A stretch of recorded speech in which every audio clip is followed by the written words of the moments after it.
नमस्कार, मैं रिया और आप देख रहे हैं डॉक्टर साहिब। आज हमारे साथ बिहार के जानी मानी न्यूरोसर्जन डॉक्टर साकिब आज़ाद सिद्दीकी मौजूद है। डॉक्टर साहब, बहुत बहुत स्वागत है आपका हमारे चैनल में। डॉक्टर साहब, पिछले वीडियो में आपने हमारे साथ जानकारी साझा की थी कि लोअर बैक पेन होता क्या है और उसमें इसके कारण भी क्या होते हैं। तो इस वीडियो में मैं चाहूँगी कि आप ये बताएं कि लक्षण क्या दिखाई देते हैं अगर किसी को ये समस्या हो रही है। Lower back pain commonly muscle spasm की वजह से होता है। तो एक जिसको हम लोग बोलेंगे एक जकड़न टाइप का दर्द होता है हमारे कमर के निचले वाले हिस्से में। यूजुअली यही पेन्स होते हैं। एक टाइटनेस का फीलिंग होगा, एक जकड़न का फीलिंग होगा लोअर बैक में।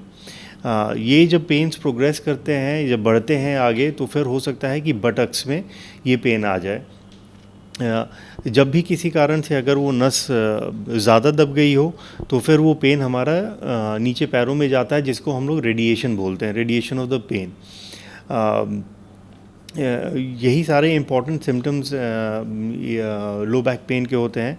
लेकिन जब सिम्टम्स के बारे में बात कर रहे हैं तो ये भी डिस्कस करना बहुत ज़रूरी होता है कि इसके वार्निंग साइंस वाले सिम्टम्स कौन कौन से होते हैं। वार्निंग साइंस हम लोग उन सिम्टम्स को बोलते हैं जिसके लिए इमीडिएटली मेडिकल अटेंशन, ये डॉक्टर से मिलना इमीडिएटली ज़रूरी हो जाता है। अगर पैरों में या हमारे उंगलियों में, सबसे कॉमनली हमारा जो पैर का सबसे बड़ा जो हमारा पैर का अंगूठा होता है, अगर उसमें कमज़ोरी आ जाए उठाने में उसको, अगर हमारे बटक्स वाले रीजन पे अगर वहाँ पर सुनपना आता है, अगर पेशेंट को पेशाब करने में कोई दिक्कत होती है, चाहे वो पेशाब को इनिशिएट करने में हो जिसमें ज़्यादा ज़ोर लगाने की ज़रूरत पड़े, या अगर पेशाब हो नहीं रहा हो पेशेंट को, अगर वो सिम्टम्स हो जाए, अगर पेशेंट को लैट्रिन करने में दिक्कत हो, जो पहले कॉन्स्टिपेशन नहीं था, अगर न्यू ऑनसेट कॉन्स्टिपेशन है, तो ये सारे सिम्टम्स को, प्लस एडिशनली अगर पेन एसोसिएटेड है फीवर और जाड़े के साथ एसोसिएटेड हो लो बैक पेन, तो ये सारे सिम्टम्स हम इसको वार्निंग साइंस कहते हैं, जिसके लिए हमको इमीडिएटली डॉक्टर से मिलना ज़रूरी है। ये तो डॉक्टर साहब, देखा जाए कि उम्र भी बहुत लोगों को प्रभावित करता है, उम्र भी एक मेजर कारण हो सकता है ये सारी समस्या का। तो किन लोगों में ज़्यादा इसका खतरा हो सकता है? हाँ, ये भी एक बहुत इंपॉर्टेंट क्वेश्चन है कि किस टाइप के लोगों में लो बैक पेन ज़्यादा कॉमन है। उसमें कोई डाउट्स नहीं है। हम लोग सब जानते हैं ओल्ड एज की वजह से, जैसे हमारे चमड़े में झुर्री पड़ती है, हम लोग के मसल्स पतले हो जाते हैं, वैसे ही हमारे बोन्स भी, हमारे डिस्क्स भी डीजनरेट होते हैं, सूखते हैं। जब भी ये अपना नॉर्मल शेप डिस्क और बोन लूज़ करेगा, ख़त्म होगा एज की वजह से, तब भी वो नसों पे प्रेशर जाना शुरू होगा।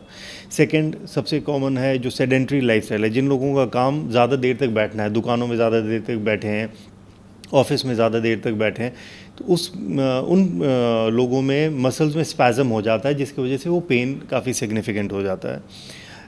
सेकंड है जो लोग अपना भारी भरकम काम, भारी सामान उठाने का काम करते हैं एबनॉर्मल पोजीशन पे, जैसे कि लेबरर्स हो गए, जो घर पे फीमेल्स होती हैं, उनका भारी सामान उठाने का काम रहता है, एबनॉर्मल पोजीशन पे काम करने का रहता है। जिन लोगों को मेंटल इश्यूज़ होते हैं, जैसे एंग्जाइटी, डिप्रेशन, ये बहुत सीवियर स्ट्रेस होता है लाइफ में, ये एक बहुत इंपॉर्टेंट एस्पेक्ट है लो बैक पेन का, जिस पे लोग ध्यान नहीं देते हैं, विच इज़ पेशेंट का मेंटल कंडीशन भी एक बहुत बड़ा कारण हो सकता है लो बैक पेन्स के लिए। तो एज अ होल ये सारे इंपॉर्टेंट रीजंस हैं, यानी उन टाइप के लोगों में जिसमें ये पेन हो सकता है। तो शुक्रिया डॉक्टर साहब, जो आपने लक्षणों के बारे में बताया कि लोअर बैक पेन में किन लक्षण दिखाई देते हैं और किन्हें ज़्यादा खतरा होता है, तो उसके लिए बहुत बहुत शुक्रिया। Thank you very much. तो आप डॉक्टर साकिब आज़ाद सिद्दीकी को सुन रहे थे, जिन्होंने पूरी जानकारी हमारे साथ साझा की है, लक्षणों के बारे में बताया, लोअर बैक पेन के बारे में। इस विषय में आप क्या सोचते हैं, मैं कमेंट कर जरूर बताएं। चैनल को सब्सक्राइब कर ले, फेसबुक पेज को लाइक कर ले, साथ ही डॉक्टर साहब से आपके क्या सवाल है हमें कमेंट कर या मेल के माध्यम से भेज सकते हैं। वीडियो देखने के लिए आपका शुक्रिया।